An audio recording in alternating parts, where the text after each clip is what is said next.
नमस्कार दोस्तों, स्वागत है आपका स्टडी फॉर सिविल सर्विसेज में। वीडियो को पूरा देखिए। कोई भी आपका फीडबैक है, कोई सजेशन है, तुरंत वीडियो में कमेंट करके जरूर बताइए। अच्छा लगे तो वीडियो लाइक जरूर कर लीजिए और ऐसे वीडियो लगातार फ्री में बिना किसी एडवर्टीजमेंट के पाने के लिए चैनल को तुरंत सब्सक्राइब कर लीजिए और बेल आइकन को जरूर टैप कर लीजिए ताकि आगे भी सारे वीडियो आपको मिलते रहे। यूट्यूब में फॉलो करते हैं तो प्लीज ये वाला फ्री टेलीग्राम चैनल जरूर ज्वाइन कर लीजिएगा। सारे नोटिफिकेशन, सारे अपडेट यहीं पे आते हैं, ध्यान रखिएगा। स्टडी फॉर सिविल सर्विसेज का कोई भी पेड ग्रुप अगर आपको ज्वाइन करना है तो सिर्फ 856488053096952386089455 यही नंबर है हमारे, सिर्फ जहां पे कॉल या व्हाट्सएप कर सकते हैं। इंस्टाग्राम पे हमारा पेज जरूर फॉलो कर लीजिएगा, स्टडी फॉर सिविल .सर्विसेज है। ट्विटर पे हमको जरूर फॉलो कर लीजिएगा, @study for civils है। आगे कंटिन्यू करते हैं। लिटिल एंड ग्रेट ट्रेडिशंस के बारे में यहाँ पर बात करें। रूरल और अर्बन एरियाज के बीच जो इंटरेक्शन है उसको समझने के लिए ये कॉन्सेप्ट काफ़ी यूजफुल हो सकता है। ये रेडफील्ड ने दिया था। रेडफील्ड ने प्रपोज किया था कि मैक्सिकन कम्युनिटीज़ के अध्ययन के बाद हम ये दो भागों में बांट सकते हैं, रूरल अर्बन एरियाज़ को या फिर लिटिल और ग्रेट ट्रेडिशंस को। लिटिल ट्रेडिशन जो है उसको माना गया था जो कि जनरली विलेज से संबंधित है या फिर विलेज का पार्ट है, ठीक है। लिटिल कम्युनिटी जो है उसके कैरेक्टरिस्टिक्स क्या क्या होते हैं? स्मॉल साइज, सेल्फ सफिशिएंसी होती है, ठीक है। होमोजीनस होता है स्ट्रक्चर और रिलेटिवली आइसोलेटेड होते हैं। तो जाहिर सी बात है कि सारे फीचर्स जो है विलेज के भी होते हैं। मेंबर जो है जनरली अनलेटर्ड होते हैं, यानी कि अनपढ़ होते हैं, अशिक्षित होते हैं, निरक्षर होते हैं और रीडिंग राइटिंग नहीं कर सकते। वो अपने ट्रेडिशन को जैसा चलता चला आ रहा है पहले से, उसको बिना किसी क्रिटिकल स्क्रूटनी के, यानी बिना कोई ऐसा मूल्यांकन किए, ना ही समीक्षा किए, लगातार आगे बढ़ाना पसंद करते हैं। अगर बदलते समय में कोई कॉन्ट्रडिक्शंस या पैराडॉक्सेस भी देखने को मिलते हैं उनके ट्रेडिशन में, तब भी वो उसको वैसे का वैसा ही रहने देते हैं। उसमें कोई बदलाव करने का या फिर उसमें कोई भी संशोधन करने का प्रयास नहीं करते हैं, ठीक है। तो ये लिटिल कम्युनिटी के ट्रेडिशंस की बात हो गई, या फिर कह सकते हैं विलेज लेवल पर ट्रेडिशंस की बात हो गई, ठीक है। उसके बाद अब हम बात कर लेते हैं कि जो है आपका ग्रेट ट्रेडिशन कैसा होगा। लेकिन फिर भी अलग से फिर यहाँ बताया है कि लिटिल ट्रेडिशन या फिर लिटिल कम्युनिटी में लोग अनलेटर्ड यानी कि अशिक्षित होते हैं, ठीक है। अनरिफ्लेक्टिव होते हैं, कोई मूल्यांकन समीक्षा नहीं करते हैं अपने ट्रेडिशन की, और उनकी ट्रेडिशन की शुरुआत उनके घर से होती है। उनके माता पिता ने उनके ट्रेडिशंस के बारे में बताया होता है।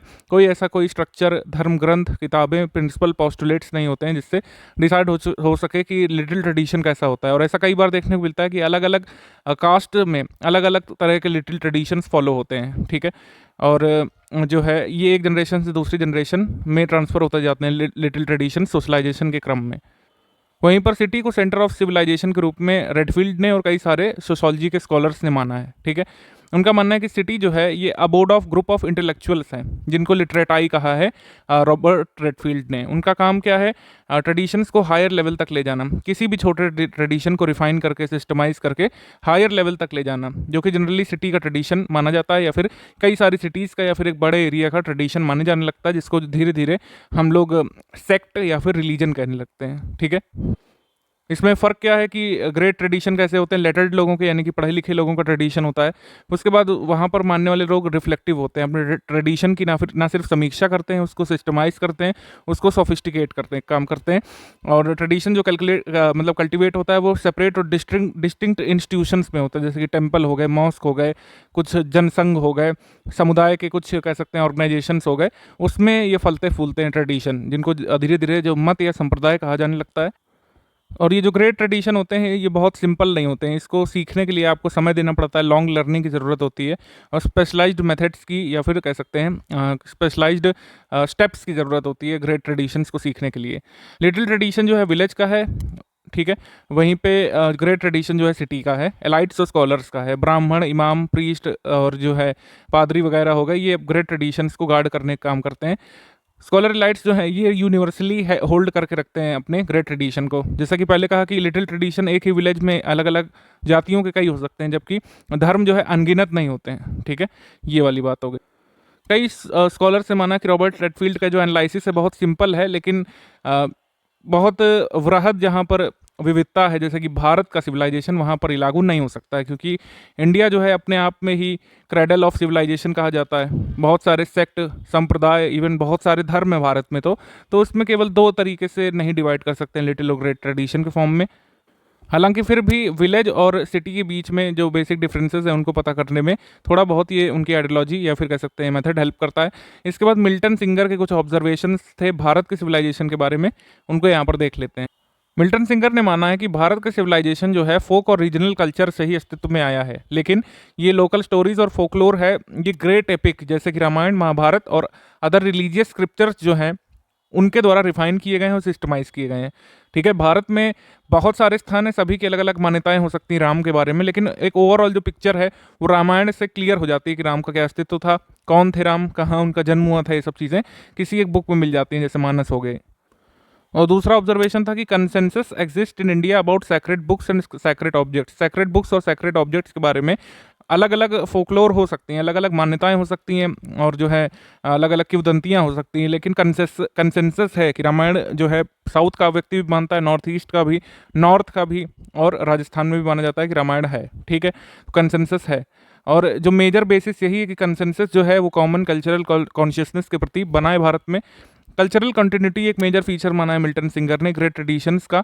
ठीक है, मतलब एक टोटल कल्चरल कॉन्शियसनेस देखने को मिलती है ग्रेट ट्रेडिशंस के बारे में। कल्चरल कंटिन्यूटी जो है ये मेजर फीचर इंडियन सोसाइटी का। इसको ऐसे माना है मिल्टन सिंगर ने कि जो भी नए ट्रेडिशंस आते हैं भारत में, जो भी मॉडर्न इंस्टीट्यूशंस आते हैं वो ट्रेडिशनलाइज होते हैं, वो यहाँ के हिसाब से ढलते हैं भारत में। ठीक है, और हम उनको अपनाते हैं, हमारे यहाँ पर बिल्कुल अपनाते हैं। भारत जो है कोई क्लोज सिस्टम नहीं है। भारत ने हर modern technique, technology, advancement of social change को अपनाने का प्रयास किया है, लेकिन उसको ट्रेडिशनलाइज किया गया है। हमारे जो कह सकते हैं बेसिक हेरिटेज है उसके हिसाब से ट्रेडिशंस को हमारे यहाँ पर बिल्कुल अपनाया जाता है। तो they adapt social organization of communities instead of constraining them into modern, constraining them to adapt the modernity. Bharat में क्या होता है कि सोशल ऑर्गेनाइजेशन जो है कम्युनिटी का, वो नए ट्रेडिशंस को अपने हिसाब से ढालने का प्रयास करते हैं, खुद मॉडर्न जो कह सकते हैं कल्चर आता है उसमें ढलने का प्रयास नहीं करते हैं भारत के लोग। ये यहाँ पर माना है मिल्टन सिंगर ने। ठीक है, अब टाइप ऑफ विलेजेस पे आ जाते हैं। यहाँ पर कुछ जो है फैक्चुअल इन्फॉर्मेशन देखने को मिलेगी थ्योरेटिकल के अलावा। मोटे तौर पर हम डिवाइड कर सकते हैं न्यूक्लिएटेड फॉर्म में और डिस्पर्स्ड फॉर्म में। ठीक है, विलेजेस जहाँ पर होमस्टेड लैंड आबादी होती है, यानी जहाँ पर घर होते हैं और कल्टिवेबल लैंड होती है, वहाँ न्यूक्लिएटेड टाइप के विलेजेस होते हैं। ये क्लस्टर्ड होते हैं टुगेदर कॉम्पैक्ट यूनिट के फॉर्म में, और बाकी सारे एरिया में कल्टिवेबल लैंड होती है, यानी कि कुछ जो है पास पास जुड़े घर होते हैं और सराउंडिंग भूमि में कल्टिवेबल लैंड होती है। जब हाउस होल्ड यानी कि घर जो है लार्ज एरिया में छोटे छोटे क्लस्टर के फॉर्म में डिस्ट्रीब्यूट होते हैं, बहुत कम घर होते हैं, बहुत बड़े एरिया में छोटे छोटे कह सकते हैं हैमलेट के फॉर्म में डिस्ट्रीब्यूट होते हैं, और बीच में कल्टिवेबल लैंड होती है, उसको हम लोग डिस्पर्स्ड विलेजेस बोलते हैं। ठीक है, भारत में ज़्यादातर विलेजेस कैसे हैं अगर ये पूछा जाए तो कॉम्पैक्ट न्यूक्लिएटेड टाइप हैं। डिस्पर्स्ड विलेजेस जो है मलाबार रीजन में, कोस्टल रीजन में, केरल में पाए जाते हैं, साउथ इंडिया में, और भील सेटलमेंट जो है ईस्ट और नॉर्थ ऑफ गुजरात में, और कुर्ग में और वेस्टर्न मैसूर में पाई जाती हैं। ठीक है, एम.एन. श्रीनिवास करके जो हैं उन्होंने 2 टाइप के विलेजेस की स्टडी की है और डिफरेंसेस इसमें ऑब्जर्व किया है। जैसे उन्होंने नोट किया है कि न्यूक्लिएटेड टाइप जो विलेज होते हैं इसमें विलेज की रक्षा की जो जिम्मेदारी होती है वाइल्ड एनिमल से, चोर डकैतों से, वो किसकी होती है, वहाँ रहने वालों के ऊपर होती है। ठीक है, जबकि डिस्पर्स विलेजेस में क्या होता है, हर एक फार्म को यानी हर एक भूस्वामी को अपने की रक्षा स्वयं करनी होती है। तो हर एक घर के स्वामी को इतना मजबूत होना होता है, अपने अपने लोगों को स्ट्रांग रखना होता है कि ज़रूरत पड़ने पर वो अपने आप को डिफेंड कर सके। आगे बढ़ते हैं हम लोग। अब इंपॉर्टेंट रूरल स्टडीज़ जो कंडक्ट की गई इंडिया में, अब यहाँ पर कुछ बुक्स एंड ऑथर का नाम आएगा। ईयर 1955 जो है ट्रिमेंडस सिग्निफिकेंस रखता है विलेज स्टडी के बारे में। अगर हम भारत के बारे में बात करें तो ग्राम अध्ययन के विषय में बहुत महत्वपूर्ण वर्ष है 1955, क्योंकि पहली बार जो है 4 बुक और सेवरल पेपर्स रिलीज होते हैं इंडिया विलेजेस पर। जो 4 बुक हैं वो है अस्सी दुबे की इंडियन विलेज करके, डी.एन. मजूमदार की रूरल प्रोफाइल करके, मैकिम मैरियट की विलेज इंडिया करके, और एम.एन. श्रीनिवास की इंडियाज विलेजेस करके। इसी वर्ष जो है कॉन्फ्रेंस ऑर्गेनाइज की गई थी स्टेट ऑफ इंडिया सोसाइटी के नाम से मद्रास में। ठीक है, मद्रास में की गई थी, तब चेन्नई नाम नहीं हुआ था।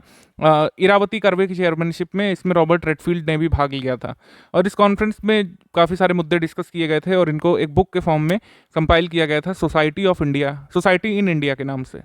उसके बाद 1950 के दशक के अंत में कई सारे मोनोग्राफ लिखे गए विलेजेस इन इंडिया पर, जैसे जी.एम. कार्डस्टेयर का ट्वाइस बर्न 1957 में, एस.सी. दुबे का India's changing villages, D N. Majumdar की caste and communication in Indian village 1958 में, एफ.जी. बेली की caste and economic frontier, Oscar Lewis की village life in northern India, Albert Mayer की किताब पायलट प्रोजेक्ट इंडिया जिसमें Etawah project के बारे में है। 1959 में ए.आर. देसाई की बुक आई थी an introduction to rural sociology in India. Adrian Mayer की किताब आई थी caste and kinship in central India. और फर्स्ट बुक लेंथ है ये किन रिलेशंस इन इंडिया विलेजेस के बारे में। ठीक है, मतलब नातेदारी संबंधों के बारे में। एंड्रे बेटेली की कास्ट, क्लास एंड पावर आई थी फिर बाद में 1964 में इसमें changing dimensions of rural stratification के बारे में बात की गई थी। और अगर कहें कि first book of study regarding kin relation in India villages, तो वो कौन है? वो है किताब एड्रियन मेयर की caste and kinship in central India. Rajasthan के एक विलेज के बारे में जानकारी दी गई है B.R. चौहान की किताब राजस्थानी विलेज में। इसके बाद कई सारे मोनोग्राफ आए हैं विलेजेस पर। रिसेंट में अगर बात करें तो ग्लोरिया गुडविन रहेजा किताब आई है the poison in the gift. इसमें कास्ट सिस्टम कैसा है यूपी के सहारनपुर के एक गांव में, उसके बारे में बात की गई है। रूरल हिस्ट्री में AM शाह की एक्सप्लोरिंग इंडियाज रूरल पास्ट आई थी 2002 में। और उसके बाद आई थी India actually the village in India करके आई थी 2002 में, वंदना मदान की। ठीक है, अब यहाँ पर कुछ डेफिनेशंस है, जैसे यूनिवर्सलाइजेशन क्या है? The process by which cultural traits from one little tradition get carried forward reflected upon and systemize to become a part of great tradition is called universalization. जब लिटिल ट्रेडिशन को, छोटी मान्यताओं को, लघु मान्यताओं को रिफ्लेक्ट किया जाता है, उनकी समीक्षा की जाती है, उसको सिस्टमाइज किया जाता है और बड़े ट्रेडिशन का पार्ट बनाया जाता है, उसको यूनिवर्सलाइजेशन बोलते हैं। और उसके बाद पैरोशलाइजेशन किसे बोलते हैं? पैरोशलाइजेशन बोलते हैं cultural traits from the great traditions get downward into village where they become a part of little tradition is called पैरोशलाइजेशन।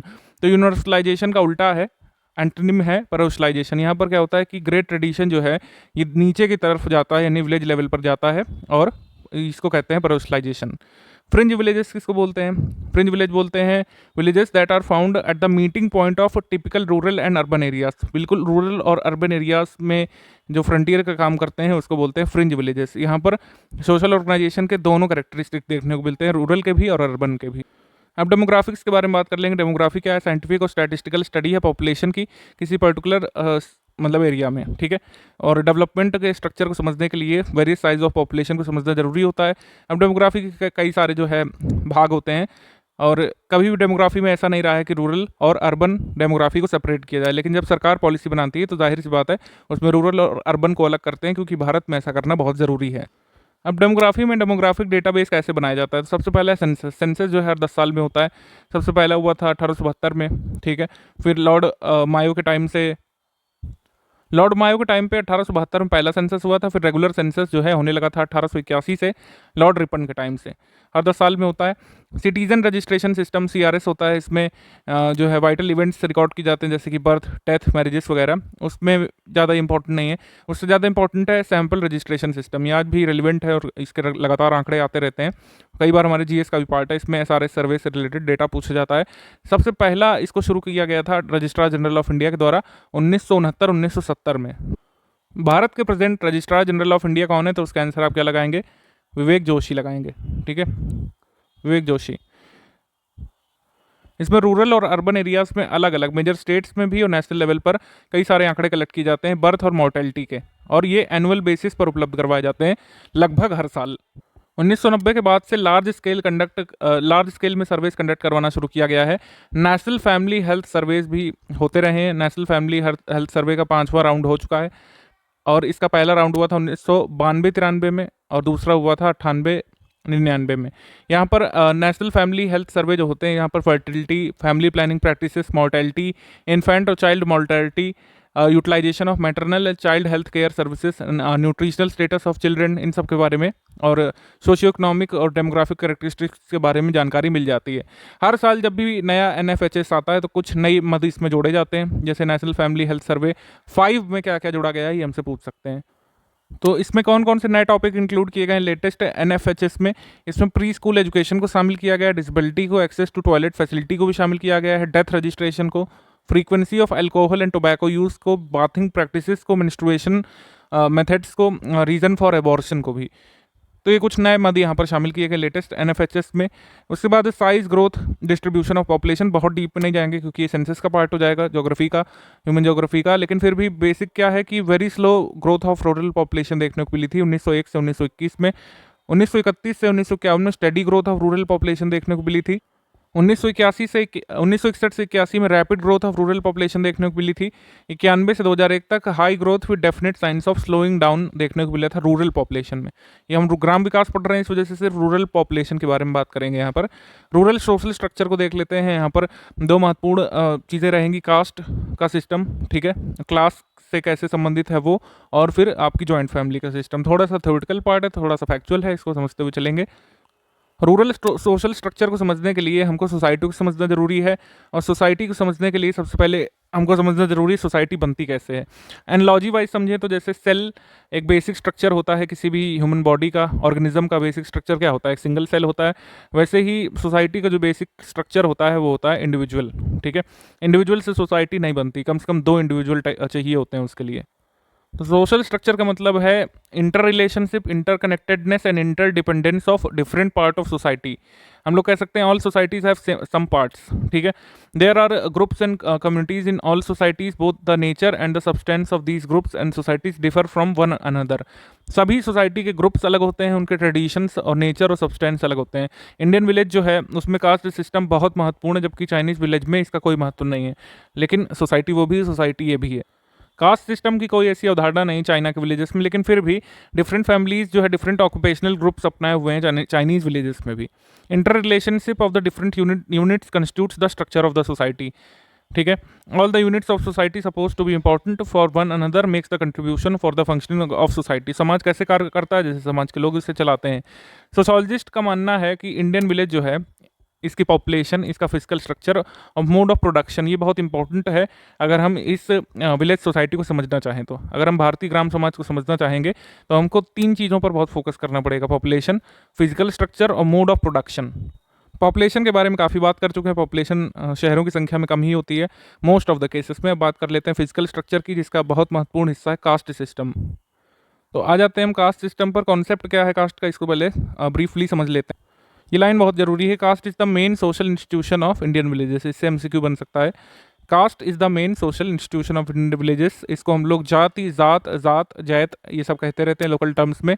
Collectivity of people इसको कह सकते हैं। ठीक है, जो कि आपस में मैरिज और किनशिप की टाइज से जुड़े होते हैं और किसी न किसी ऑक्यूपेशन पर मोनोपॉली रखते हैं। कौन? यही कास्ट। ठीक है, जो जात होती है जो किसी न किसी उद्योग पर एकाधिकार रखती है और इसके लोग आपस में नातेदारी या फिर वैवाहिक संबंधों के माध्यम से जुड़े होते हैं। तो हमारे कुछ सोशोलॉजिस्ट हैं जैसे कि हेरोल्ड गाउल्ड हैं, उन्होंने कहा है जाति को मोनोपोलिस्टिक गिल्ड।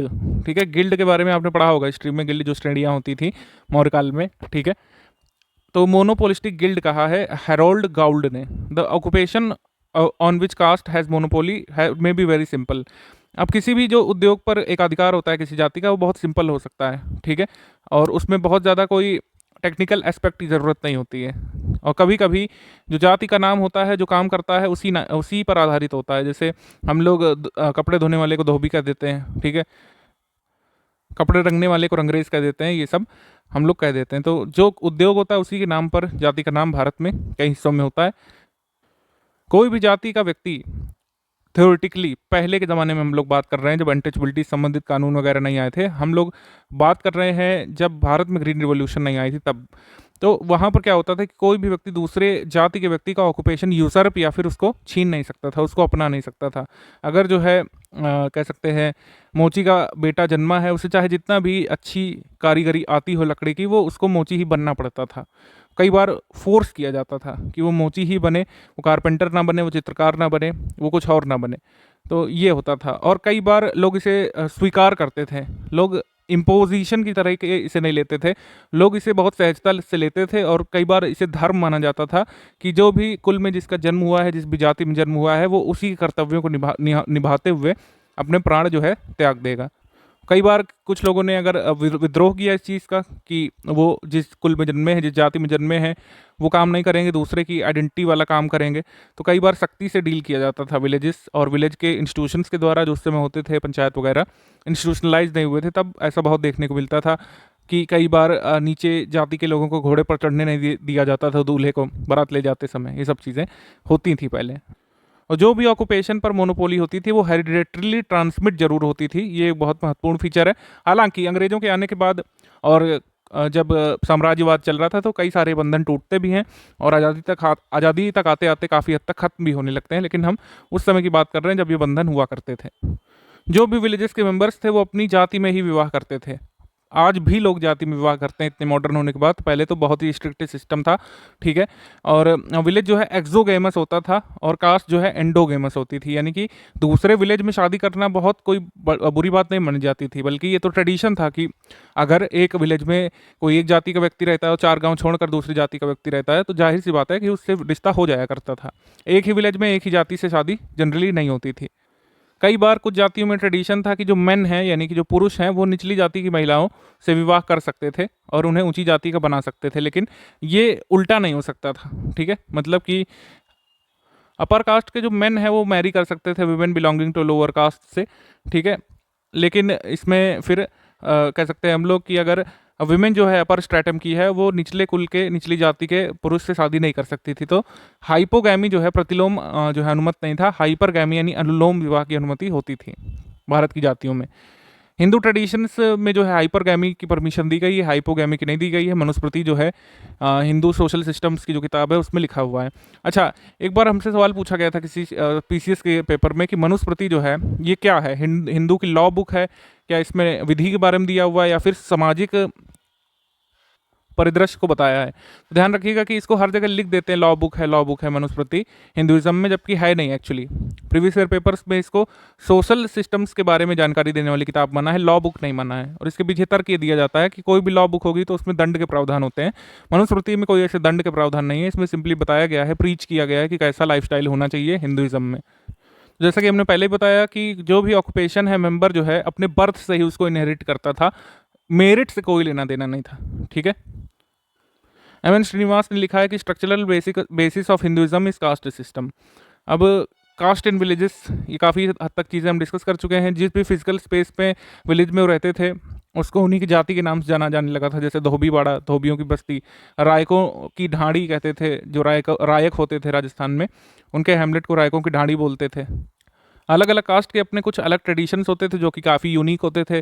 जिस भगवान की वो लोग पूजा करते थे वो भी काफ़ी यूनिक होते थे और उनसे संबंधित उनके कई सारे फोकलोर होते थे और कई सारी सेरेमनीज होती थी जो एक जाति की डिफरेंट होती थी, दूसरे की डिफरेंट होती थी।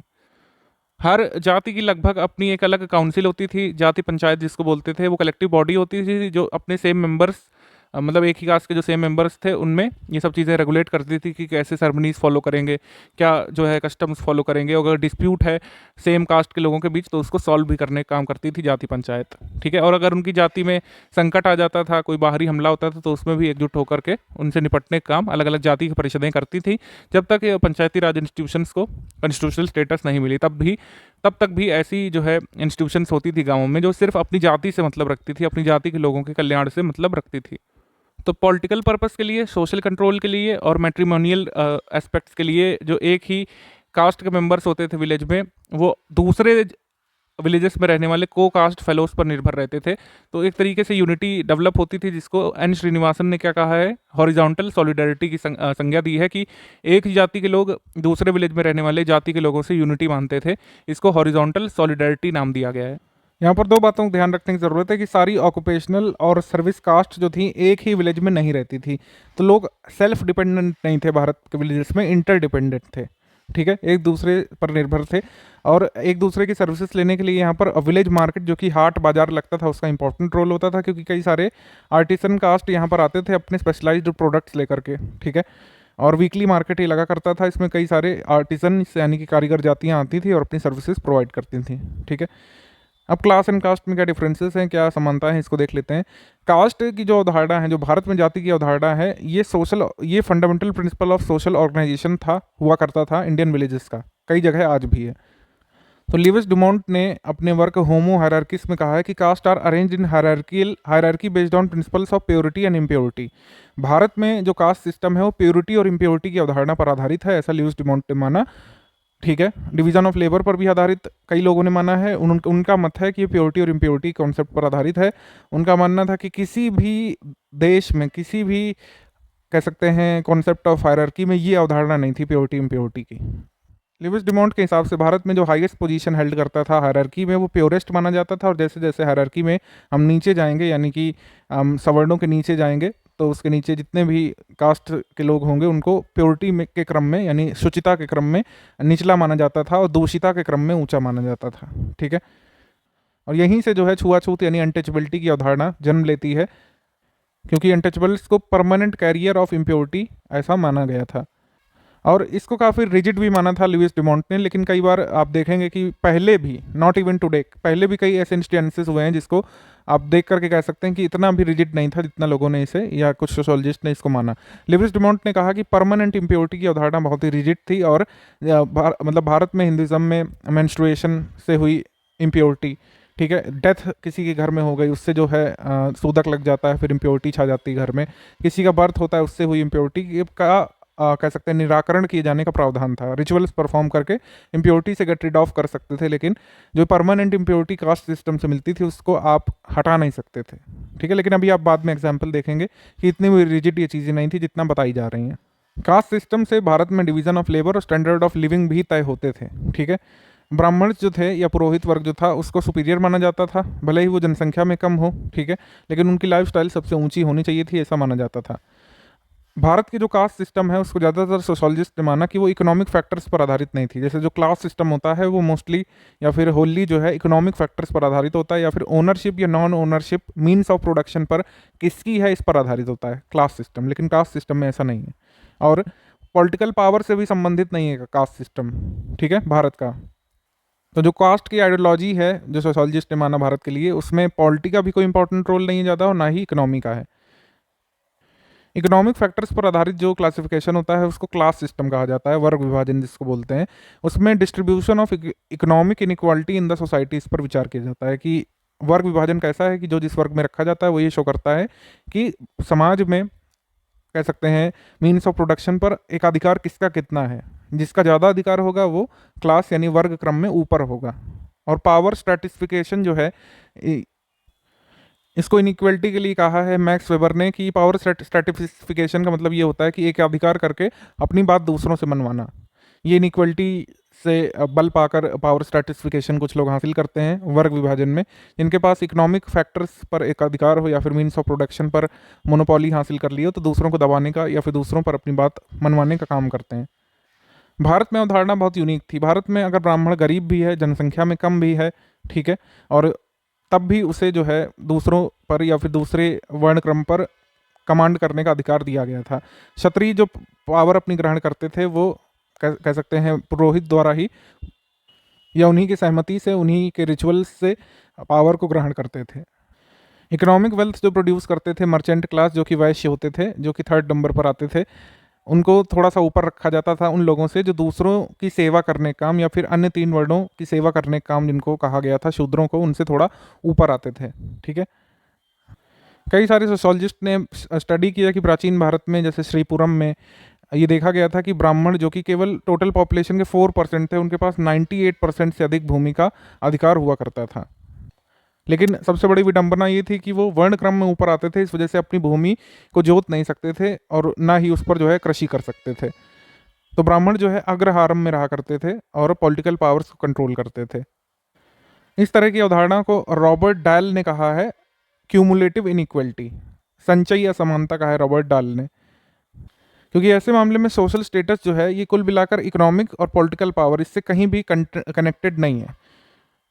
इकोनॉमिक और पॉलिटिकल पावर जो है टोटल ब्राह्मण ग्रुप को इसकी वजह से दे दिया गया क्योंकि वो वर्ण क्रम में ऊपर हैं, जबकि उनकी संख्या भी कोई ऐसी ज़्यादा नहीं है, लेकिन फिर भी उन्हें ये पूरा पावर दिया गया, इकोनॉमिक पावर भी पॉलिटिकल पावर भी, तो इसे क्यूमुलेटिव इनइक्वालिटी कहा गया है। साउथ इंडिया में जो ब्राह्मण विलेजेस होते थे उनको अग्रवडाई बोलते थे, वैसे तो हिस्ट्री का टर्म है लेकिन अभी सोशोलॉजी हम लोग पढ़ रहे हैं तो इसमें देख लीजिए आप। हालांकि केवल साउथ इंडिया के एक एग्जाम्पल से नहीं मान लीजिएगा कि ऐसा होता था कि सिर्फ पुरोहित ही ऊपर होते थे, पूरे भारत में ऐसा नहीं है। कई सारे विलेजेस में भारत में, जैसे नॉर्थ इंडिया में ही अगर हम देख लें या हम सेंट्रल इंडिया में साउथ इंडिया में ही देख लें, मैसूर के विलेज में एम एन श्रीनिवास ने स्टडी किया रामपुरा विलेज में कि जो पीजेंट्स थे वही लैंड ओनर थे, वहाँ पर क्षत्रियों का या फिर पुरोहितों का कोई ऐसा एक अधिकार का मामला नहीं था।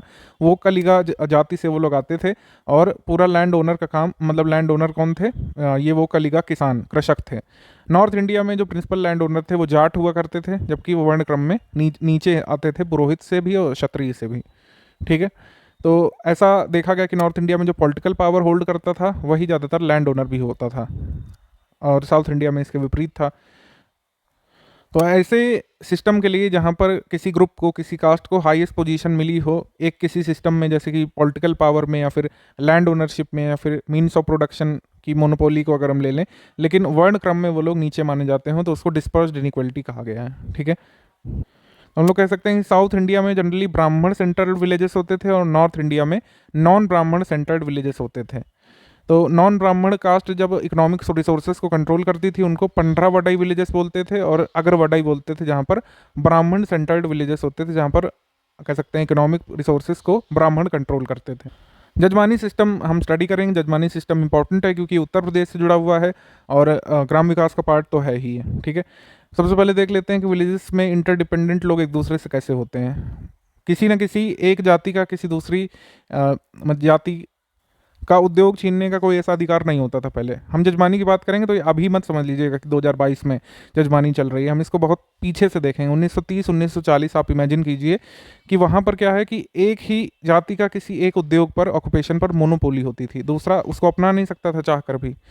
कुछ ऐसे इंस्टेंसेस हैं जहाँ पर एक जाति ने दूसरी जाति के ऑक्यूपेशन को अपनाया क्योंकि वहाँ पर दिक्कत आ रही थी। जैसे सेनापुर में कहा गया, जौनपुर डिस्ट्रिक्ट उत्तर प्रदेश में, कि जो लकड़हार मतलब जो लकड़ी का काम करते थे कारपेंटर वगैरह, उन्होंने आयरन के भी कह सकते हैं हल वगैरह बनाए क्योंकि वहाँ पर टोटल जो कह सकते हैं लोहार वगैरह थे वो एब्सेंट थे। इस वजह से उन्होंने अपने कृषकों के लिए ना सिर्फ लकड़ी के उपकरण बनाए बल्कि लोहे के भी उपकरण बनाए। लेकिन अगर मान लीजिए लोहार होते वहाँ पर तो कारपेंटर ऐसा नहीं कर सकते थे। तो इंटरडिपेंडेंस जो है कास्ट में दो तरीके से होती है। एक होती है गुड्स एंड सर्विसेज के बदले, पेमेंट के बदले गुड्स एंड सर्विसेज एक्सचेंज करना। अब बार्टर सिस्टम भी पहले के ज़माने में होता था, लेकिन जब कैश इकोनॉमी आई तो पैसे के बदले जो है सामान लिया जाता था। अगर कोई व्यक्ति किसी दुकानदार से सामान ले रहा है तो पैसे देता है और सामान लेकर के चला जाता है। तो ऐसे ट्रांजेक्शन्स जो होते हैं गुड्स एंड सर्विसेज के, वो कॉन्ट्रैक्चुअल और इम्पर्सनल कहे जाते हैं। लेकिन आप कहेंगे कि ये तो अभी भी होता है, इसमें क्या नया है, लेकिन पहले ऐसा होता था कि कुछ ऐसे रिलेशंस होते थे, जैसे कि जजमानी सिस्टम है, ये नॉन कॉन्ट्रैक्चुअल होता था, लॉन्ग लास्टिंग होता था और ग्रुप ओरिएंटेड होता था, और इसमें मल्टीपल बॉन्ड होते थे जो मतलब लोग एक्सचेंज में जुड़े हुए हैं उनका लॉन्ग टर्म कमिटमेंट होता था। अभी कैसे, इसको आगे समझेंगे। ये जो ड्यूरेबल रिलेशंस थे जनरली फूड प्रोड्यूसिंग फैमिलीज, यानी कि जो कृषक वर्ग था, जो अन्न उगाने वाला वर्ग था, उनके बीच, और गुड्स एंड सर्विसेज जो देते थे, यानी कि हम लोग कह सकते हैं वैश्यों से नीचे की जाति के लोग जो आते थे जनरली उनका, और जो फूड प्रोड्यूसिंग फैमिलीज होती थी, कृषक वर्ग। अब कृषक वर्ग में पुरोहित या फिर क्षत्रिय नहीं, आप ये समझिए कि कोई भी व्यक्ति जो कृषि का काम कर रहा है, जो अनाज उगाता है, उनके बीच का रिलेशन, और जो तीनों ही जातियों को सेवा देने वाले काम करने वाले लोग थे, जैसे कि बढ़ई हो गए, कुम्हार हो गए, आपके नाई हो गए, आपके कह सकते हैं माली हो गए, ये सब लोग सर्विसेज देते थे कृषक वर्ग को। ठीक है, इसको जजमानी सिस्टम कहा गया है। विलियम एच वाइजर ने उत्तर प्रदेश के गांव की एक स्टडी की थी, उन्होंने जजमानी वर्ड निकाला कि ये जो संबंध है इसको जजमानी कहा जाना चाहिए। महाराष्ट्र में इसको बलूतदारी के नाम से जानते हैं, कई सारे जगहों पर अलग अलग इसको कहते भी हैं, लेकिन टोटल जो करेक्टरिस्टिक्स है जजमानी सिस्टम का वो एक जैसा है। जजमानी सिस्टम जो है ना सिर्फ रूरल इंडिया में बल्कि कुछ सिटीज़ में भी देखा गया था। जजमानी सिस्टम का जो सेंटर होता है वो फैमिली ऑफ द एग्रीकल्चरिस्ट होती है, यानी कि जमींदार या फिर अनाज उगाने वाले व्यक्ति की फैमिली होती है। वो सर्विसेज जो है इंश्योर करते हैं, सर्विसेज जो है प्राप्त करते हैं किससे, ऑक्यूपेशनल कास्ट से, जैसे कि नाई माली और नाई माली हो गए, और कुम्हार हो गए, और आपके कह सकते हैं रंगरेज हो गए। इन सब से सेवाएं लेते थे। जो सर्विसेज देता था उसको क्या बोलते थे, जो सर्विसेज देता था उसको बोलते थे कमीन, कामगार, काम करने वाले, और जो सर्विसेज लेता था उसको जजमान या फिर पैटर्न बोलते थे। जजमान या फिर पैटर्न बोलते थे जो सर्विसेज रिसीव करता था इन लोगों से। भारत के अलग अलग हिस्सों में परजन, प्रधान या फिर बलूतदार भी बोलते थे ऐसे लोगों को। ठीक है, ऐसे लोगों को जो वर्क गुड्स और सर्विसेज प्रोवाइड करते थे कृषक वर्ग को या जमींदार वर्ग को। तो कुल मिलाकर उद्देश्य है कि अगर कोई ज़मींदार है वो, या फिर कह सकते हैं कोई बड़ा ज़मीन का मालिक है, या फिर कोई बड़ा किसान भी है, ठीक है, वो अपनी किसानी पर ध्यान देता था, और जो भी उसको गुड्स एंड सर्विसेज चाहिए होती थी वो साल भर इन लोगों से लेता रहता था, और इसके बदले जब फसल आ जाती थी तो फसलाना के रूप में इन सभी को पे कर दिया जाता था। ये रिलेशंस जो थे वो नॉन कॉन्ट्रेक्चुअल थे, लॉन्ग लास्टिंग थे, ठीक है, और ड्यूरेबल थे। इसी वजह से इसमें कोई जल्दी नहीं होती थी पेमेंट की, कि बाल काटे किसी बच्चे के तुरंत पेमेंट मांगने लगे। साल भर बाल काटने आएगा नाई उनके घर, जमींदार के घर, और जब फसल तैयार होगी तो उसको फसलाना मिलेगा। जजमानी सिस्टम के बारे में सुनकर आपको लग रहा है कि ये जातियों के बीच का रिलेशन है कि निचली जाति ऊंची जाति की सेवा कर रही है, जबकि ऐसा बिल्कुल नहीं है। ये परिवारों पर आधारित था। नाऊ का परिवार जो है, बाल काटने वाले का परिवार, अपने किसी जमींदार से लंबे समय तक जुड़ा रहता था। जैसे मान लीजिए कि कोई एक नाई है, वो अपने जमींदार की सेवाएं कर रहा है, और फिर जब जमींदार का बेटा बड़ा होता है तो नाई के बेटे से सेवाएं लेने लगता है। मतलब ये हेरिडेटरी रिलेशनशिप चलती चली जाती थी। ठीक है, और ये ऐसा क्यों हो रहा है? आपको क्यों लग रहा है कि इतना ईजी क्यों है? इतना ईजी नहीं है ये, क्योंकि इसमें ये प्रावधान होते थे कि जजमान जो है एकदम से अपने कमीन को निकाल नहीं सकता है, वो कहाँ जाएगा बेचारा। ठीक है, ये अवधारणा होती थी कि कमीन जो है अपनी सर्विसेज देना एकदम से रोक नहीं सकता है। ठीक है, और जो जजमान है वो भी सर्विसेज लेना एकदम से बंद नहीं कर सकता है। ये जो है ज़रूरी कुछ इंपॉर्टेंट एस्पेक्ट हैं जजमानी सिस्टम के, कि कोई भी व्यक्ति एक दूसरे की सर्विसेज लेना या देना बंद नहीं कर सकता था। हाँ, अगर जजमान को लगता है कि कमीन जो है अच्छी सेवाएं नहीं दे रहा है, तो उसकी जाति की परिषद में जाकर के शिकायत कर सकता था उसकी। ठीक है, और अगर कमीन को लगता है कि जजमान उसके मतलब हिस्सा काट रहा है, तो जाकर के उसकी बदनामी उड़ा देता था, फिर उसको देना पड़ता था। गांव में ये सब चीज़ें चलती थी। तो ये मजदूरी की तरह नहीं होता था कि मजदूरी दी मजदूर को, फिर वो चला गया वहाँ से। ये जो है ट्रांजैक्शन बेस्ड सर्विस नहीं होती थी, लॉन्ग टर्म सर्विसेज होती थी। और ऑक्यूपेशनल कास्ट अपनी पर्टिकुलर फैमिली को, मतलब जजमान की फैमिली को लगातार सेवाएं देती थी, और साल भर में एक बार उनका फसलाना तय होता था कि इतनी फसल वो लेके जाएंगे, उनका अधिकार होता था। अगर जजमान को कहीं जाना पड़ गया गांव छोड़ करके, तो उसका कर्तव्य होता था कि वो अपने कमीन की, यानी अपनी सेवाएं प्रदान करने वाले लोगों के लिए व्यवस्था करके जाए कि वो अब अपनी सेवाएं किसे प्रदान करेंगे और कितना फसलाना उससे प्राप्त करेंगे। ये एक नैतिक कर्तव्य बनता था जजमान का कि अगर वो सेवाएं बंद कर रहा है किसी भी मजबूरी से, तो उसकी व्यवस्था भी करे। जजमान का एक कर्तव्य होता था कि वो लोन दे, गिफ्ट दे अपने कमीनों को, कामगारों को, मतलब सॉरी, तो अपने कामगारों को गिफ्ट दे, त्योहारी दे। ठीक है, दिवाली होली में उनको लोन दे, गिफ्ट दे, कपड़े भी बनवाए कभी कभी।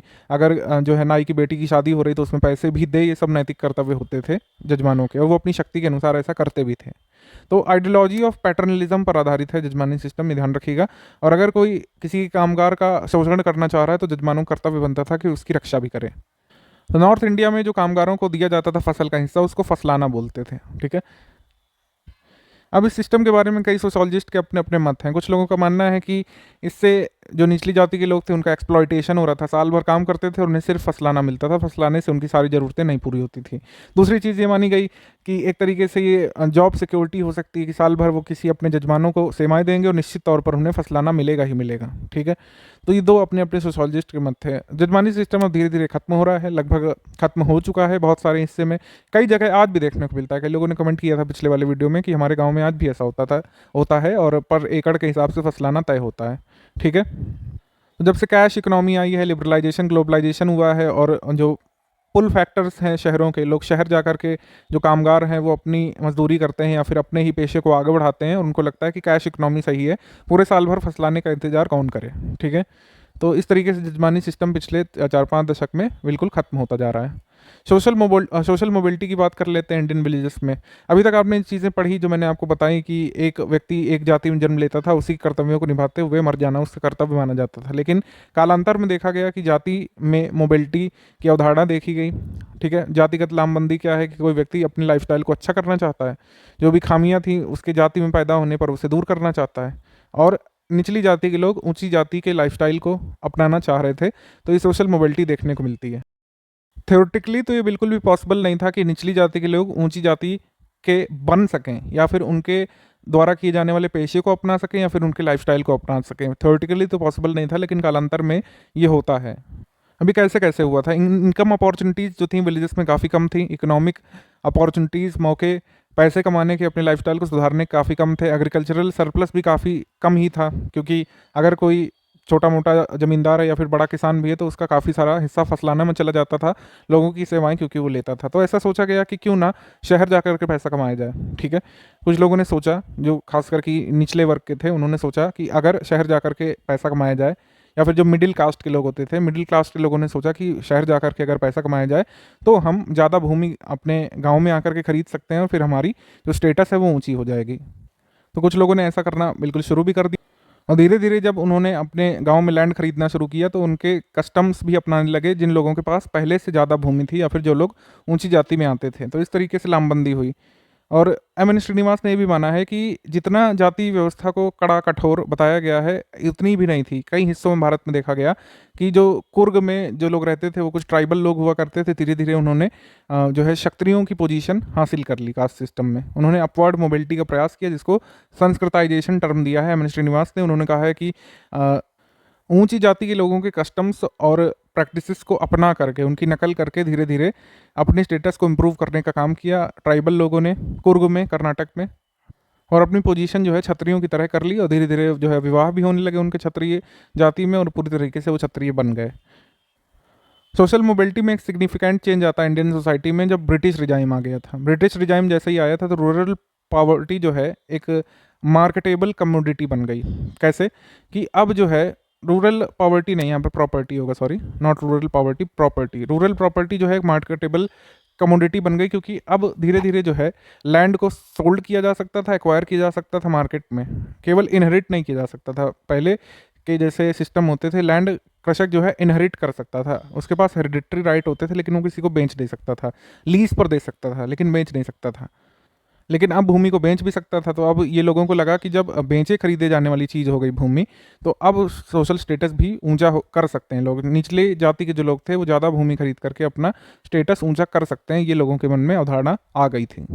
तो जो मिडिल कास्ट होती थी, जो मध्यम वर्ग की जो जातियाँ होती थी, मध्यम श्रेणी की जातियाँ, उन्होंने तो अपनी स्टेटस अच्छी कर ली। वो टाउन से यानी कि पास के शहरों में गए, पैसा कमाया, ज़मीन खरीदी और अपने स्टेटस को ऊंचा उठा लिया। जो अपर कास्ट थी उनके बराबर तक ले गए, क्योंकि अब भूमि खरीदी बेची जा सकती थी। भूमि, मान लीजिए बिना भूमि के पैदा हुआ व्यक्ति उस जाति में, लेकिन अब उसके पास पैसा था, वो भूमि खरीद सकता था, तो अब उसकी स्टेटस ऊंची हो गई। तो उसने ऊंची जाति के लोगों की लाइफस्टाइल को, उनके रिचुअल्स को अपनाना शुरू कर दिया, तो इस वजह से वो ऊंचा उठ गया। लेकिन जो बिल्कुल निचली जाति के लोग थे वो ऐसा करने पर भी जो है ऊंचे नहीं उठ पाए, क्योंकि जो ये पॉल्यूटिंग स्टेटस जो था, जो दूषिता की अवधारणा थी, इससे ऊपर नहीं उठ पाया। क्योंकि इकोनॉमिक स्टेटस तो अच्छा हो गया ऐसी निचली जाति के लोगों का, पैसा कमाने से भूमि भी खरीद ली, लेकिन उनके साथ जो लोग मैरिटल अफेयर्स नहीं स्थापित करना चाहते थे, उनसे शादी नहीं करना चाहते थे, उनके साथ बैठ करके खाना नहीं पसंद करते थे, आज भी अनटचेबल के तौर पर उन्हें देखते थे। तो संस्कृताइजेशन की अवधारणा से निचली जातियों को कोई विशेष प्रभाव नहीं पड़ा था, ध्यान रखिएगा। तो इस तरीके से जो एम.एन. श्रीनिवास है, उन्होंने माना कि मतलब बहुत निचली जाति के लोगों को संस्कृताइजेशन की प्रोसेस से कोई ऐसा फायदा नहीं मिला। और ब्राह्मण, क्षत्रिय और वैश्य जो थे, जो ये तीन क्रम थे जिनको सवर्ण बोला जाता है, तो इनको उन्होंने पहले ही सांस्कृतिक हिंदुइज्म फॉलो करने वाला बोला। उन्होंने कहा कि मतलब इस तीन जाति के लोगों को, तीन वर्ण के लोगों को, सवर्णों को ऐसी कोई ज़रूरत ही नहीं थी संस्कृताइजेशन की, क्योंकि उनकी पोजीशन पहले ही ठीक ठाक थी। हालांकि इन लोगों ने भी अपनी लामबंदी करना शुरू किया। जो ब्राह्मण, क्षत्रिय, वैश्य थे वो भी चुप नहीं बैठे, उन्होंने वेस्टर्न वे ऑफ लाइफ को अपनाना शुरू किया, क्योंकि कहीं ना कहीं वो अंग्रेजों को अपने से बेहतर मानते थे। लामबंदी जो है ऊंची की दिशा में आप तभी करेंगे जब आप किसी को अपने से बेहतर मानेंगे, उसी की नकल करने का आप प्रयास करेंगे। तो वेस्टर्नाइजेशन को फॉलो करने वाले कौन थे? सवर्ण थे सबसे पहले, यानी ब्राह्मण, क्षत्रिय, वैश्य। तो वेस्टर्न लोगों की यानी कि अंग्रेजों की लाइफस्टाइल को अपनाने का जो प्रोसेस था, तीन ऊंचे वर्ण के लोगों ने अपनाया, इसको वेस्टर्नाइजेशन बोला है एम.एन. श्रीनिवास ने। अब जो बिल्कुल निचली जाति के लोग थे वो अपनी सामाजिक लामबंदी कैसे करें, ठीक है, क्योंकि उनको तो कोई अपनाने को तैयार नहीं था। लेकिन अंग्रेजों के आने के बाद से जो उन्हें एक बल मिला वो ये था कि सोशल मोबिलिटी का जो एक एक्सिस है वो कास्ट स्टेटस अब नहीं है, अब एक्सिस ऑफ पॉलिटिकल पावर है। क्योंकि धीरे धीरे जब रिफॉर्म हो रहे थे तो राइट टू वोट वाली जो चीज़ें आ गई थी, भले ही पूरे पॉपुलेशन में कुछ ही लोगों को वोट देने का अवसर मिला, लेकिन फिर भी उन्हें लगने लगा था कि उनकी लामबंदी केवल पॉलिटिकल पावर से हो सकती है, पॉलिटिक्स के जरिए हो सकती है, क्योंकि वोट बैंक अब उनका बन गया था। अब वो एक प्रेशर ग्रुप की तरीके काम कर सकते थे अपनी बात मनवाने के लिए। मान लीजिए कि ऊंची जाति के लोग उन्हें स्वीकार नहीं कर रहे हैं, लेकिन राजनीतिक पार्टी तो करेगी, सरकार तो करेगी अब, क्योंकि वो एक वोट बैंक है। इस वजह से जो निचली जाति के लोग थे उन्होंने ये ऐसा माना, या फिर उन्होंने जो रास्ता अपनाया वो पॉलिटिक्स का रास्ता अपनाया, ठीक है, अपनी सोशल मोबिलिटी के लिए। तो अपवर्ड सोशल मोबिलिटी के अलावा, संस्कृताइजेशन के अलावा डीसंस्कृताइजेशन भी देखने को मिला था। कुछ सोशोलॉजिस्ट ने माना, जैसे एस.के. श्रीवास्तव ने, कि ब्राह्मण लोग जो थे वो जाटों का लाइफस्टाइल अपनाने लगे थे, कि बल्कि वो ब्राह्मण जो थे वो वर्णक्रम में ऊपर थे, लेकिन वो फिर भी जाटों के जैसा बनने के लिए उनके जैसा बिहेवियर अपनाने लगे थे। उनकी लाइफस्टाइल हरियाणा में कुछ विलेजेस में अपनाने लगे थे। तो डाउनवर्ड सोशल मोबिलिटी के भी कुछ इंस्टांसेस देखने को मिलते हैं भारत में, ठीक है। उदयपुर विलेज में एस.एल. कालिया ने बताया कि कुछ कास्ट जो थी वो भील, जो कि ट्राइबल ग्रुप था, उनके जैसा बनने के लिए उन्हीं के कस्टम्स अपनाने लगे थे। इसको ट्राइबलाइजेशन नाम दिया है, यानी जनजातिकरण। ऑल एंड ऑल हम देखें तो वेस्टर्न वे ऑफ लाइफ और इंस्टीट्यूशंस किसने अपनाया था? अपर कास्ट ने। जो मिडिल कास्ट थे उन्होंने क्या मार्ग अपनाया था? संस्कृताइजेशन का। जो निचली जाति थी उन्होंने पॉलिटिकल पाथ अपनाया था, यानी कि पॉलिटिसाइजेशन से अपनी स्थिति को सुधारने का प्रयास किया था। तो सोशल मोबिलिटी के 3 मॉडल हैं: संस्कृताइजेशन, वेस्टर्नाइजेशन और पॉलिटिसाइजेशन। ठीक है। फैमिलीज इन रूरल इंडिया की बात कर लेते हैं। फैमिली जो है कॉर्नर स्टोन कहा गया है ह्यूमन सोसाइटी का। ये एक यूनिवर्सल सोशल इंस्टीट्यूशन है। यूनिवर्सल सोशल इंस्टीट्यूशन यानी कि ना भारत, ना पाकिस्तान, ना यूरोप, ये एक यूनिवर्सल सोशल इंस्टीट्यूशन है। फैमिली की अवधारणा हर जगह है। पहले फैमिली के बहुत सारे फंक्शन होते थे, ठीक है। अब फंक्शन बदल गए हैं। पहले फैमिली यूनिट ऑफ प्रोडक्शन माना जाता था एग्रेरियन इकोनॉमी में, अब यूनिट ऑफ कंजम्पशन है, जब पूरा जो इकोनॉमी है वो ज़्यादातर सर्विस सेक्टर पर बेस्ड है। कई सारे फंक्शन रहे हैं फैमिलीज़ के, लेकिन जो मोस्ट इंपॉर्टेंट या नॉन ट्रांसफरेबल फंक्शन है वो है सोशलाइजेशन ऑफ चिल्ड्रन। अपने बच्चों का समाजीकरण करना हर एक फैमिली का काम है, जो कि नहीं बदला जा सकता है। तो जैसे जैसे समय आगे बढ़ रहा है फैमिली के मायने बदलते रहे हैं, ठीक है। फैमिली जो कई सारे काम करती थी अब कई सारे अदर इंस्टीट्यूट करने लगे हैं, अदर संस्थान है। लेकिन जो एक सेकेंड मोस्ट इंपॉर्टेंट फंक्शन है सोशलाइजेशन ऑफ चिल्ड्रन के अलावा, स्टेबलाइजिंग अडल्ट पर्सनैलिटीज़, ये एक इंपॉर्टेंट फंक्शन है फैमिलीज़ का। कॉलोनियल टाइम्स में हेनरी माइने ने कहा है कि 2 इंपॉर्टेंट कल्चरल ट्रेट्स हैं इंडिया के, एक कास्ट सिस्टम, एक जॉइंट फैमिली। ठीक है, मतलब अंग्रेजों के समय में हेनरी माइने ने कहा कि भारत में 2 इंपॉर्टेंट कह सकते हैं कल्चरल ट्रेट्स हैं भारत में, एक joint family, caste system. Caste system के बारे में बात कर चुके हैं, अब जॉइंट फैमिली के बारे में बात कर लेते हैं, ठीक है। और पहले ऐसा माना जाता था कि अगर किसी के परिवार में जॉइंट फैमिली का सिस्टम है तो उसके लिए गर्व की बात होती थी, ठीक है। लोग इसको प्रेफर क्यों करते थे? जॉइंट फैमिली गर्व की बात क्यों होती थी और इसकी अवधारणा क्यों मजबूत थी? क्योंकि पहले लोग मानते थे कि अगर लोग जॉइंट फैमिली में रहेंगे, अगर कोई बेटा है जिसकी नई शादी हुई है, वो अपने बड़े बुजुर्गों के साथ, अपने माता पिता, दादी बाबा के साथ सोचता था कि उसके बच्चे भी आसानी से पल बढ़ जाएंगे, उसको ज़्यादा मेहनत नहीं करनी पड़ेगी। Joint family aggregate of Keynes person ऐसे करके डिफाइन किया जाता है, जिसमें एक कॉमन किचन होता है, एक रेजिडेंट होता है और एक कॉमन पर्स होता है, एक कॉमन प्रॉपर्टी होती है और सेट ऑफ रिलीजियस ऑब्जेक्ट्स होते हैं। मतलब जॉइंट फैमिली का मूल अवधारणा क्या है? एक रेजिडेंट एक किचन, ये एक मतलब मुख्य बात है एक जॉइंट फैमिली की, और उसमें प्रॉपर्टी भी होती है। जॉइंट फैमिली एक नाम से जानी जाती है जो जनरली उसके फाउंडर के नाम से होता था, जैसे शर्मा परिवार, गुप्ता परिवार, जॉइंट फैमिली का ऐसे माना जाता था। जॉइंट फैमिली 2 जनरेशन से ऊपर की मानी जाती है, लेकिन भारत में 4-4 जनरेशन की भी जॉइंट फैमिली देखने को मिलती रही है। जॉइंट फैमिली जो है पैट्रीलिनियल होती थी, यानी कि मेल लाइन में, यानी फादर से सन तक चलती थी। पैट्री लोकल होती थी, यानी कि मेल जो है घर में रहता था और शादी होकर के कन्याएं दूसरी जगह जाती थी, अपना परिवार बसाती थी। पैट्रियार्कियल यानी कि मेन जो है उनको अथॉरिटी होती थी, वीमेन को अथॉरिटी नहीं होती भारत में। अब तो होने लगी है ये सब चीज़ें, आप खुद ही जानते हैं कि ये सब चीज़ें बदल रही हैं, लेकिन पहले की बात कर रहे हैं कि, और कब की बात कर रहे हैं? कॉलोनियल पीरियड की बात कर रहे हैं कि पैट्रियार्कियल सोसाइटी होती थी, मेन के पास अथॉरिटी होती थी। हिंदू लॉ की जो बुक है मिताक्षरा विज्ञानेश्वर की, 12th सेंचुरी में लिखी गई थी, उसने कॉडिफाई किया है कई सारे जॉइंट फैमिली के कैरेक्टरिस्टिक्स को। इस संहिता के अनुसार मेल जो है किसी परिवार के किसी भी मेल का हिस्सा प्रॉपर्टी में उसके जन्म से ही सिद्ध हो जाता है, कोई उससे निकाल नहीं सकता है। कुछ इम्पॉर्टेंट या फिर कह सकते हैं एक्सेप्शंस को छोड़ करके, अगर बच्चा परिवार में पैदा होता है तो उसका हिस्सा हाउस होल्ड प्रॉपर्टी में हो जाता है अपने आप जन्म से ही, और सभी सदस्यों का बराबर हिस्सा होता है फैमिली में मिताक्षरा के अनुसार। जो ओल्डेस्ट मेल होता है यानी कि सबसे बड़ा बुजुर्ग होता है उसको कर्ता बोलते हैं, उसका एक्सक्लूसिव राइट होता है प्रॉपर्टी को मैनेज करने का, ठीक है। और उसकी ड्यूटी होती है कि फैमिली प्रॉपर्टी डिवाइड ना हो, अंत तक प्रयास रहता है कर्ता का कि फैमिली प्रॉपर्टी का डिवीजन ना हो। जॉइंट फैमिलीज भारत के रूरल सोसाइटी का इंपॉर्टेंट एस्पेक्ट रहा है, लेकिन ये मान करके नहीं चलना चाहिए आपको कि सभी जो जातियां थी उनमें जॉइंट फैमिलीज होती थी। अपर कास्ट में ज़्यादातर जो लैंड ओनर्स होते थे उसमें जॉइंट फैमिलीज ज़्यादा होती थी, क्योंकि लैंड जो है, ठीक है, लैंड या फिर प्रॉपर्टी जो है बहुत इंपॉर्टेंट एस्पेक्ट था लोगों को यूनिफाई करके रखने का।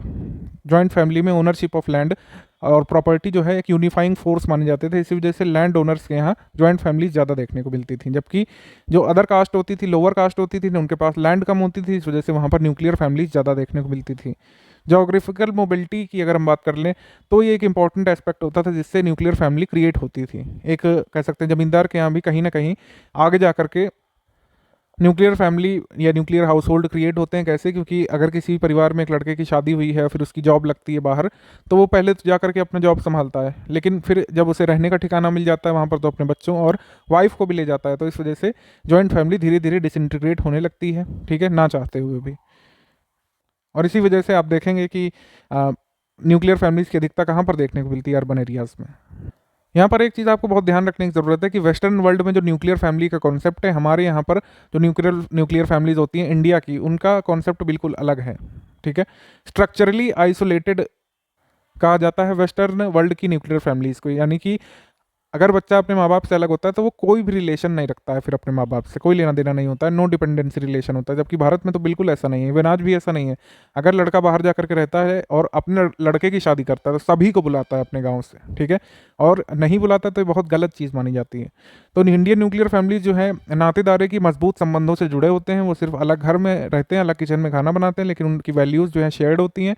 और कोई भी आगे कामकाज होता है तो वो अपने परिवार वालों को बुला लेता है गाँव से या फिर कहीं से भी जहाँ वो रहते हैं अलग। तो भारत की जो न्यूक्लियर फैमिली है वो स्ट्रक्चरली आइसोलेटेड नहीं है। वेस्टर्न फैमिलीज जो हैं स्ट्रक्चरली आइसोलेटेड होती हैं। भारत में न्यूक्लियर फैमिली की जगह न्यूक्लियर हाउस होल्ड कहना इस वजह से सोशोलॉजिस्ट ने शुरू किया है, या फिर इसको पसंद करते हैं कि न्यूक्लियर हाउस होल्ड कहा जाए, क्योंकि घर अलग हुआ है, फैमिली अभी भी जॉइंट है, ये माना जाता है, ठीक है। स्ट्रक्चरली आइसोलेटेड फैमिली नहीं होती है भारत में। भारत में न्यूक्लियर हाउस होल्ड होते हैं, ठीक है, क्योंकि ये जो न्यूक्लियर हाउस होल्ड होते हैं ये स्टेबल होते हैं और मल्टीपल रिलेशन और इंटरडिपेंडेंस अपने नातेदारों के साथ रखते हैं आगे तक भी। तो बाकी जैसा कि हमने डिस्कस किया कि हर विलेज में कास्ट की एक पंचायत होती थी जिसको जाति परिषद बोलते थे। वो अपनी जाति के लोगों के कल्याण से संबंधित, उसके उत्थान से संबंधित, एक ही जाति के अलग अलग परिवारों में जो डिस्प्यूट होते थे उनको सॉल्व करने का काम करते थे और अपनी ही जाति के लोगों से मतलब रखते थे, ठीक है। और बल्कि कुछ गांव पंचायत भी होती थी जो पूरे गांव के लोगों को जोड़ करके रखती थी। गांव के जितने भी जाति के लोग हैं उनसे संबंधित कार्य देखती थी गांव पंचायत, ठीक है। तो गांव पंचायत भी एग्जिस्ट करती थी साथ ही साथ, और जाति पंचायत भी एग्जिस्ट करती थी। पंच हुआ करते थे जिनको पंच परमेश्वर कहा जाता था, ठीक है। वो सारे जो है वादों का निपटारा करते थे और लोग जो है उनकी बहुत बात माना करते थे। पंच जो है एक प्रोवर्बियल टर्म है, यानी कि जरूरी नहीं कि 5 लोग हों उस परिषद में, 7, 11, 13, 9 इस तरीके से होते थे, यानी हर हाल में ऑड नंबर में पंच होते थे ट्रेडिशनल कास्ट काउंसिल में, जाति परिषद में, ठीक है। अब हम देखेंगे कई सारी डोमिनेंट कास्ट का सिस्टम देखने को मिला है भारत में। भारत में जैसे एक उद्योग पर मोनोपोली होती थी, धीरे धीरे इकोनॉमिक फैक्टर्स पर भी कंट्रोल करना उसी जाति ने शुरू किया और अपनी एक अलग पहचान बनाई एक विलेज में। तो कहीं पर डोमिनेंट करने के लिए कोई कास्ट जो है वो कैसी होती थी, न्यूमेरिकल प्रीडोमिनेंस उसमें होती थी, यानी कि सांख्यिकीय बहुलता होती थी। एक ही जाति के ज़्यादा लोग अगर रहते थे किसी गाँव में तो उनकी बहुलता हो जाती थी। कंट्रोल ओवर इकोनॉमिक रिसोर्सेस या फिर मीन्स ऑफ प्रोडक्शन जो है उन पर उसका एक अधिकार होता था। कंट्रोल ओवर पॉलिटिकल पावर में उनका एक अधिकार, और हायर रिचुअल स्टेटस अगर हो ऐसी जाति के लोगों का तो वो ऐसा करते थे। और वेस्टर्न एजुकेशन सिस्टम का पहला लाभ उठाने वाले लोग भी अपनी पैठ बना लेते थे ग्रामों में, ठीक है।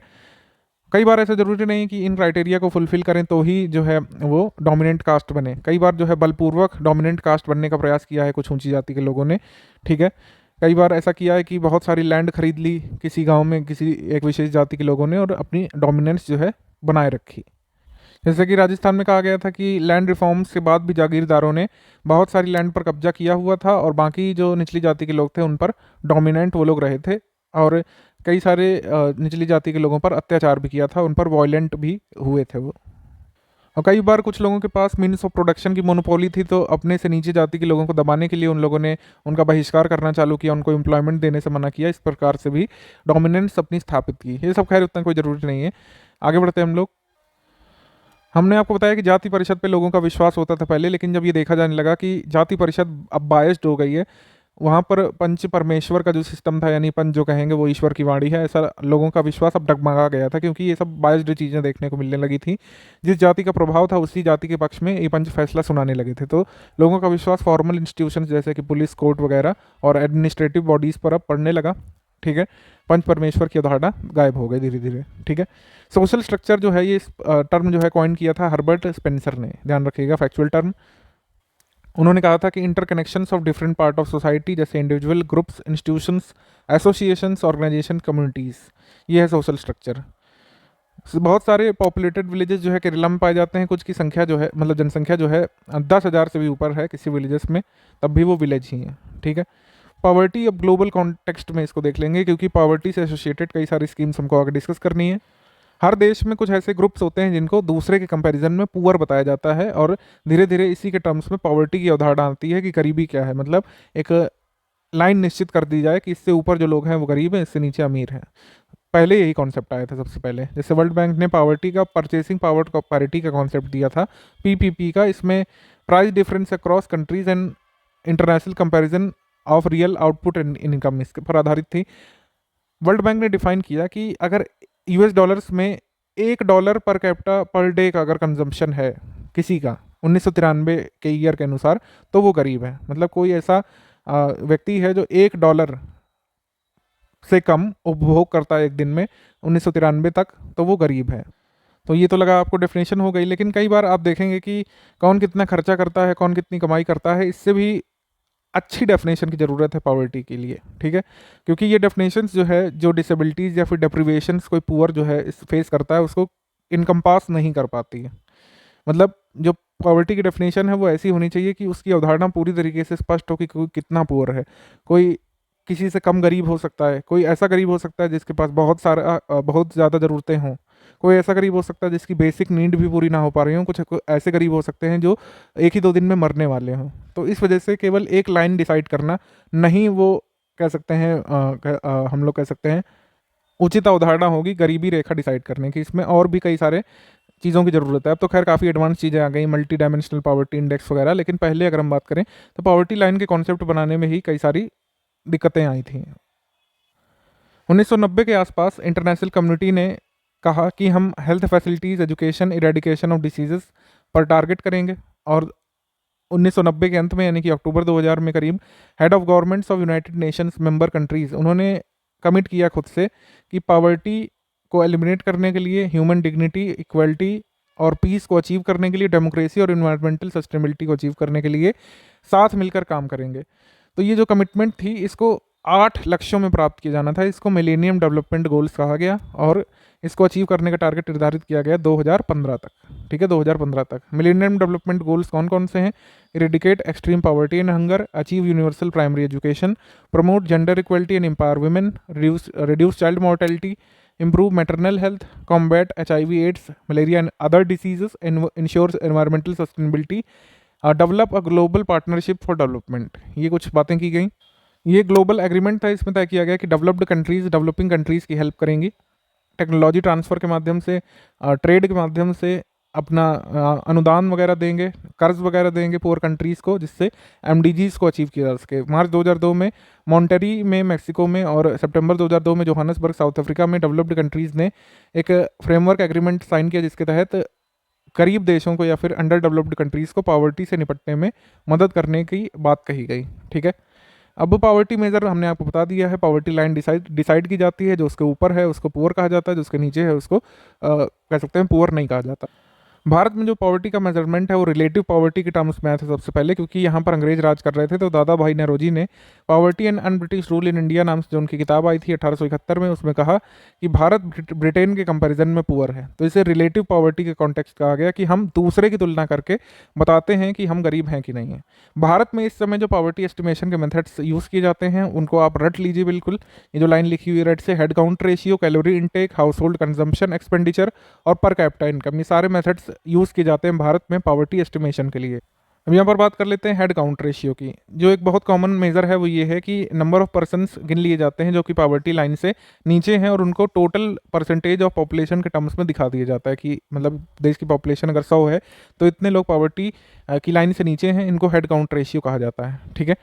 अब ये सिंपल तो लग रहा है, लेकिन इसमें मेन जो कमी है वो यही है कि जितने भी लोग उस लाइन से नीचे हैं उनको एक ही जैसा मान लिया जाता है। जबकि कई बार ऐसा देखा जाता है कि कुछ लोग सीमांत रूप से गरीब हैं, कुछ लोग कम गरीब हैं, कुछ लोग बहुत गरीब हैं, जबकि उनको एक जैसा मान लिया गया, ठीक है।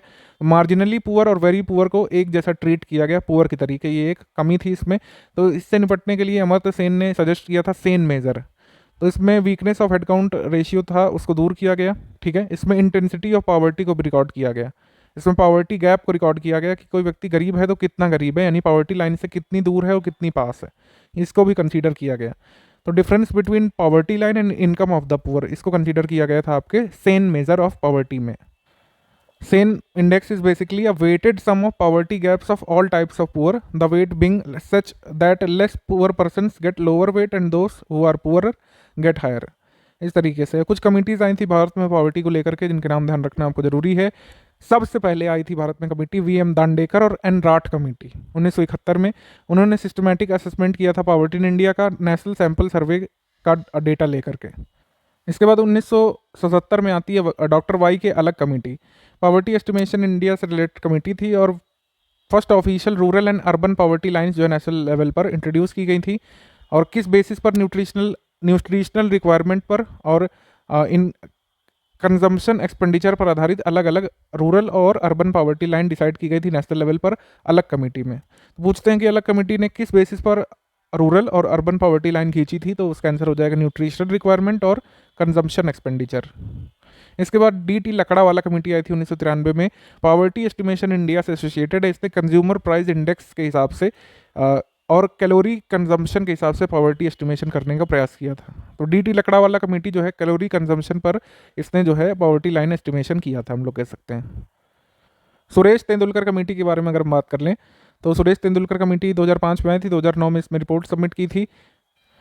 इसने जो है private expenditure on health and education, consumer expenditure मतलब इसको कंसीडर करते समय पॉवर्टी एस्टिमेशन में ये भी कंसीडर किया कि प्राइवेट एक्सपेंडिचर जो होता है हेल्थ और एजुकेशन में लोगों का, उसको भी शामिल किया जाए।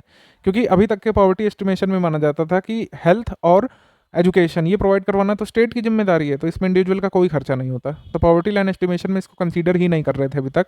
सुरेश तेंदुलकर कमेटी में पहली बार कहा गया कि जो व्यक्ति अपने हेल्थ और एजुकेशन पर खर्च करता है उसको भी शामिल किया जाए पॉवर्टी एस्टिमेशन में, ठीक है। उसने सजेस्ट किया कि न्यूट्रिशनल आउटकम्स जो हैं उसको यूज़ किया जाना चाहिए, कैलोरी नॉर्म्स को नहीं यूज़ किया जाना चाहिए एस्टिमेशन ऑफ पॉवर्टी में, ठीक है। इसके बाद सी रंगराजन कमेटी आती 2012 में, आती 2014 में इसने रिपोर्ट सबमिट की। इसने जो है अपनी रिपोर्ट बनाई पॉवर्टी पर nutritional requirements and non food expenses पर। इसने कहा कि जो व्यक्ति अपनी सेविंग नहीं कर पा रहा है वो पुअर है, जिसका सारा पैसा खर्च हो जा रहा है वो पुअर है। उसने रिकमेंड किया कि सेपरेट कंजम्पशन बास्केट रूरल और अर्बन एरियाज़ के लिए एक ऐसा मानदंड बनाया जाना चाहिए कि रूरल को इतनी कंजम्पशन की ज़रूरत है और अर्बन एरिया में व्यक्ति को इतने कंजम्पशन की ज़रूरत है, और उसमें कैलोरी, प्रोटीन, फैट इंटेक और नॉन फूड एक्सपेंसेस जैसे क्लोथिंग, एजुकेशन, हेल्थ, हाउसिंग और ट्रांसपोर्ट इसको भी कंसीडर किया जाए। यानी व्यक्ति सिर्फ कैलोरी कंजम्पशन यानी पेट भरने तक सीमित नहीं है, जो अपने क्लोथिंग पर, घर लेने पर, ट्रांसपोर्ट करने पर और एजुकेशन हेल्थ पर जो खर्चा करता है उसको भी इसमें शामिल किया जाए पॉवर्टी एस्टिमेशन में, या फिर पॉवर्टी एस्टिमेशन के लिए कंजम्पशन कैलकुलेट करने के लिए इन सब मदों को शामिल किया जाए।